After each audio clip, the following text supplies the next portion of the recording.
Hey tubers, welcome back for another adventure. So, what am I showing you? I'm showing you that I lost the keys to my off-road cart. What I'm going to show you, how to get this started. Should that happen to you, I mean, let's say you ride out to some pristine lake somewhere and you jump in the water, you're swimming, and you come back to your cart and you realize that your keys are in the bottom of this pristine lake, or you're out camping or whatever and your keys are gone, or quite honestly, you're in some rough terrain and it shuts off, you break the key off, or maybe your ignition switch just goes bad on you. So let me show you a way of getting started so that you could get home, right? I mean, that's the big trick with any of this stuff. First thing you want to do is you want to gain access to the back of the ignition switch. I have this plastic cover over it, and that's fairly easy to do. You just back the screws out, and once you do that, the cover comes right off,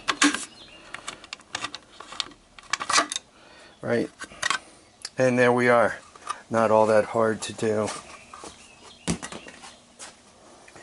Well, we're lucky in this case. We don't actually have to cut any wires or anything, so if your keys reappear, or you have a spare at home, you're good again. But you could see, you come into a connector, you push this piece down, you slide the connector apart,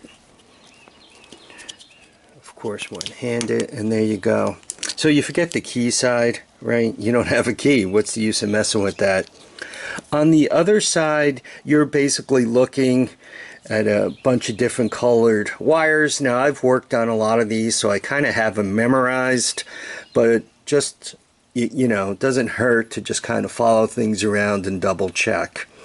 Green should be ground everywhere, and I'm sure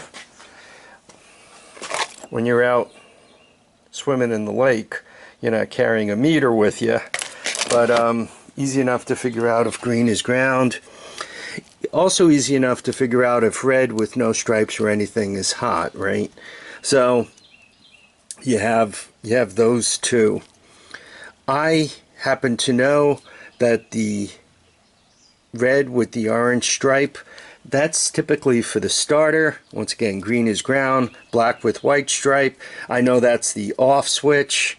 And I know when you have black, a lot of times I'd like to think of it as ground, but I know that a lot of times Honda does it, and on some bikes the China people like to do it. That's to run all your accessories. So you have a hot wire coming in, and what do you want that hot wire to do? At some point you might want to hook it up with your accessories, so you might want to short the red wire and the black wire together to get your accessories going, but that doesn't get your engine started. Just by virtue of the fact that we took the connector off, this switch, when it's in the off position, it shorts the green wire and the black wire with the white stripe together to turn off the ignition module. Once again, once you unplug that, those are no longer shorted, so you could forget about those too. So how easy is it to get this thing started? This is going to take two hands. So let me set up the camera. And let me bring in the zoom enough so that you guys could actually see some of this.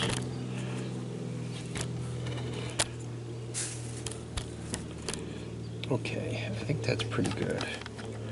The problem is the more I zoom it, the greater the possibility that I'm going to get be working outside the field of view. So anyway, I know the red wire and the yellow wire with the red stripe. I know if I put those two together, the starter will engage. So let's do that.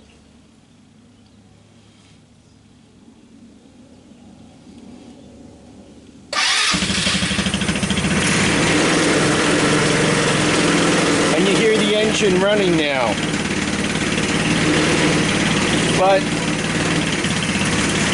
the lights don't work. If I want the lights to work, I have to put together the red and black.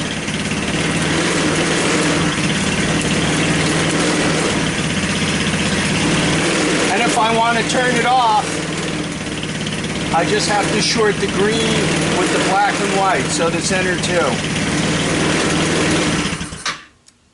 That easy.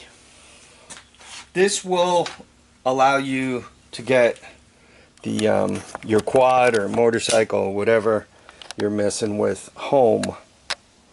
Now you may say, oh yeah, I walk around with a little piece of red wire in my pocket all the time. Remember, you're stuck on some mountain somewhere. If worse comes to worse, you know, borrow some wire from something you don't need. Like, do you really need these overhead lights? Perhaps not. I mean, a lot of times a great place to get wire from is a tail light. This thing isn't wearing a tail light right now. I mean, just kind of look around to where you can find some wire that really doesn't matter. This thing also has wire that goes to the back axle here for the speedometer. I mean, you guys could borrow some of this wire. I mean, don't just tear it out of there and break the transducer. I mean, try to use your knife to cut it and be clean about it. If you've really lost the key, right, you can harvest a bunch of this wire over here. So I hope this helps you guys get home should you have a problem. I don't know if I ever started this thing for you guys, but it actually starts and runs that easily. So I showed you this on a on this hammerhead, and it just so happens this particular key switch on the hammerhead, it has one position is on, and then if you turn it all the way up against the spring, so to speak, that engages the starter. If this was a switch without a starter on it, if you hook the black, solid black, to the red, then you could go out on the handlebar and use the electric starter that way. Also, you won't have to jump the wiring.